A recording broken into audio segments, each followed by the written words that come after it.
He goes by the name Rais wa Wanyonge, Rais Mchapakazi. His name, you've guessed it right, is John Pombe Magufuli, the late president of Tanzania. And today we would wish to discuss what we are calling the 5 marks of what we call Magulification. Now, this is a term that was actually coined during the tenure of this Tanzania president. And just to give a few quotes about him, is that number one, he says, nataka wararushwa wengi wafungwe, hilo mimi nalitaka, najua maneno kama haya watu hawataki kuyasikia. None other but the late President John Pombe Magufuli. On actually March 17, 2021, the curtains were drawn for this beloved president. Now, he became the first president to die in power within the Tanzanian government.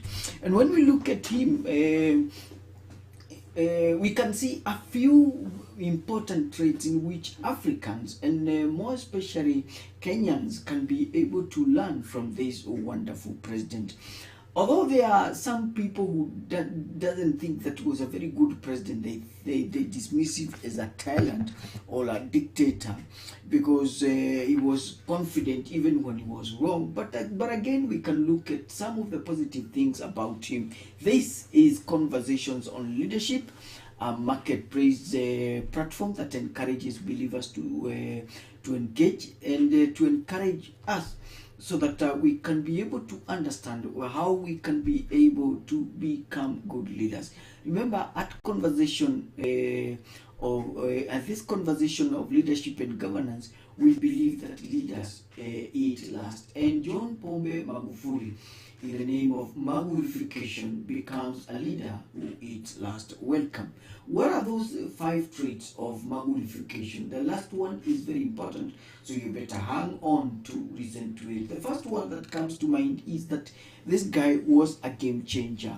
He was somebody who actually hated status quo. Now, it should be known, and it is common sense, that even now with the sitting president Samia Suluhu, that they are very polite. The politics of Tanzania are polite. They are very calm, But for him, he was abrasive. He was impromptu. There are moments when he would show up in public offices only to find an empty desk with coats hanging, and then he would terrorize everybody and fire people. His style was even more evident when he was the minister of the roads, because during that time, of course, we know when with infrastructure, there's a lot of money that goes into it. The good thing is that during his tenure as the minister for roads and, or if you like it, infrastructure, now projects got completed within the deadline. He did not entertain nonsense. And it's at that time actually when he earned the nickname Tinga Tinga, because he pushed the projects to completion. He did not have time to waste. He actually ensured that projects were completed. So his hatred for laziness, laxity, and the fact that he came in and introduced love politics and ability to complete project on time and to complete them well and effectively actually makes him to be a game changer. The next thing about the second mark of our Magulification is what we call Mr. Inclusive. When he was when he went campaigning as the president, of course, with the endorsement of Jakaya Kikwete and the likes of Mukapa, the late Mukapa, who actually endorsed him. He picked a woman president, a deputy president, as his running mate. And very interesting, because he believed that women have a special role in shaping the destiny of a country. And he believed that women can rise to the highest political office And even in his death, it is Samia Suluhu, now the sitting president, who actually became the president in Tanzania, becoming the first female president within the East African region to get into that. Now, and this was actually came from him. He believed in women president. We've had some characters, whether within or without East Africa, who said, I'll pick a woman president. But when the chance have come, when they have been there running up and down campaigning, they dropped women as their running mate. But for Magufuli, he did. And this kind of inclusivity makes his kind of leadership unique. And you see, it is very important as a leader to be able to look at things and include people. You know, for some people, they don't want to include others. But one of the advantages of inclusivity, okay, I don't know whether we are pronouncing it well, but becoming inclusive is that, number one, it reduces turnover. Number two, it increases buy-in. People are able to buy into the vision. Number three, there is also a sense of high energy. There is excitement, there is enthusiasm. People believe, people stop from being customers, they become fans. There is high energy, and of course that translates to high sales, low turnover, expansion and growth, and a lot of people would want to come in and join because there is that element of being included. So what are we saying as a leader? Please include people in the decision making, in the policy implementation, in the policy formulation. Please include people, because that at the end of the day will bring a good results to your company, to your organization, to the church, if you are a pastor. Number three, John Pombe Magufuli, in the name of Magulification, was actually Mr. Clean. He had hatred for corruption. He hated corruption. He spoke against it. He actually fired corrupt leaders on the spot. He was a man of his own conviction, we are saying. And as Jakaya Kikwete was preparing his exit, funny enough, people did not take John Pombe Magufuli's candidature seriously. Now, we just want to pray this quote so that you understand that this guy was Mr. Clean. He said, nataka waralushwa wengi wafungwe. And look at the energy in which he is saying this. Hilo mimi nalitaka. Najua maneno kama haya watu hawataki kuyasikia. But then for him, he said that must be the road, the way to go, and he did it. This is Marketplace Media, an online platform that engages, equips, and encourages believers to say inawezekana. If this is your first time being here, we encourage you to hit the subscribe button so that every time when you upload a new video, YouTube will be able to notify you. Today, we are learning 5 marks of Magulification, and you've already said that John Pombe actually hated status quo. He was a game changer. Number 2, we've said he was Mr. Inclusive. And number 3, he hated corruption. He was Mr. Clean. And Magufuli was somebody who was clean. In fact, at one time he was spotted during his first time. Actually, he was spotted sweeping clean the streets of Dar es Salaam as a president, which means he loved and he adored, and his emphasis was cleanness. One of the biggest challenges within most leaders is that most of our leaders' track is not clean. Is littered with political death, massacres, financial scandals, financial misappropriation, and a lot of abuse of office, which taints leadership. Even with men, even within the church circles, in spaces where holiness should be number one, we have funny stories being heard. And John Pombe Magufuli comes and cut an image of somebody who believed in cleanness, moral cleanness, political cleanness, even dealing with your political enemies with a soft hand, not with a hand.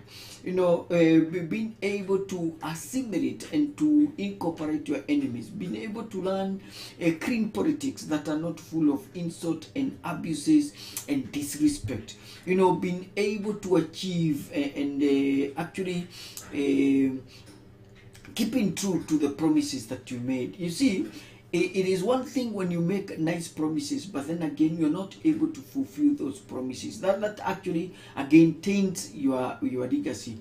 And so it is very important as a leader to be able to be Mr. Clean or Madam Clean, where you are able to evade from scandals, things that will taint your leadership. Because remember, once your leadership is tainted, it also becomes a little bit difficult to make it clean. But again, you might be asking, but John, we are human beings. I agree, we are human beings, we make mistakes. But again, there are what we call deliberate mistakes that actually comes out of ignorance, out of arrogance, out of failing to take advice, which borders around what we call arrogance. And if you're able to avoid those mistakes, especially that comes out of arrogance and ignorance, then you will be a good man. But again, number 4, very important, is that John Pombe Magufuli, mark number 4, is that he was a Mr. No-Nonsense man. Actually, during his first term, it was a hashtag that was developed that was called "What Would Magufuli Do?" And because he would get into offices, find public servants desk empty, and for him, he actually worked around the clock to ensure that we would restore what we call accountability and discipline. You remember he actually fought against what we call ghost payrolls, and he said that that narrative of ghost workers must come to an end. And in cleaning the payroll, actually he said he saved his country almost to a tune of 2 million US dollars. That was quite good. Mr. Nonsense, for him, he believed in doing it right. Didn't matter who would suffer in the process, but for him, he needed to do things and to do them very, very, very good. Okay, that is very, very important. And how we wish that we would also have those kind of leaders who believe in doing it right, who are not pressured by public pressure, who doesn't actually necessarily listen to the ground. And sometimes when you listen to the ground, one of the things that actually happens is that we end up doing wrong things. If the ground is saying don't do this or do this, which is not actually morally right, but it might be politically right, so you end up doing things that are wrong in the name of pleasing ground. Not so with John Pombe Magufuli. And then number 5, which is very, very important, is that we can talk about his Mr. Development person. John Pombe Magufuli was what we call a development person. In his times, there were SGR, there was a lot of development. And if you look at the songs, whether you're talking about the Christian side or you're talking about the secular side, you will see and understand that there was a lot of things that John Pombe Magufuli did within the short time that he lived, that actually caused the Tanzanians to be able to wake up and say, hey, there is something that is being done. Well, the most interesting thing about him, as opposed to our counterpart, his counterpart here, who have an appetite for traveling, John Pombe Magufuli was not a traveler. Actually, he said during his tenure, he only made 10 international trips, just 10. Very interesting, and we believe this is something that needs to be copied in our country. And what he did during those, for the many international travels, what he did is that he delegated that task to the ambassadors. And very interesting is that all of those international trips that John Pombe Magufuli, while in office, were not outside Africa. All of them were made outside Africa. And actually, he discouraged his officers from traveling abroad. You know, why? Why was he? Because he was worried about the huge public spending. Actually, we said, he's actually said that he cut his salary 4 times lower. He actually cut his salary 4 times to make him the lowest paid president in Africa, because he believed in presidency. I mean, he believed in development. Why was he cutting his salary? Because he believed in living South Africa, Tanzania, sorry, better. Now look at this quote that he made. It's shameful we are spending money to celebrate independence when our people are dying of cholera. That's something that he made. That's something that he made.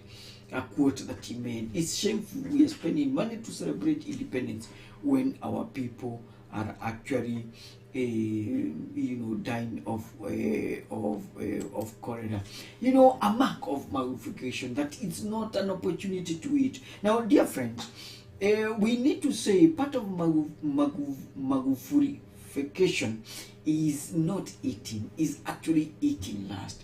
It's about being asking ourselves, are you living it better than you found it? You see, a lot of us, we take leadership as an opportunity for us to enrich ourselves, to promote our names, to make ourselves great. But John Pombe Magufuli, more specifically with this salary cut, actually tells us that it is very possible for you to use power, to sit in a position of power and make people's life better than you found it.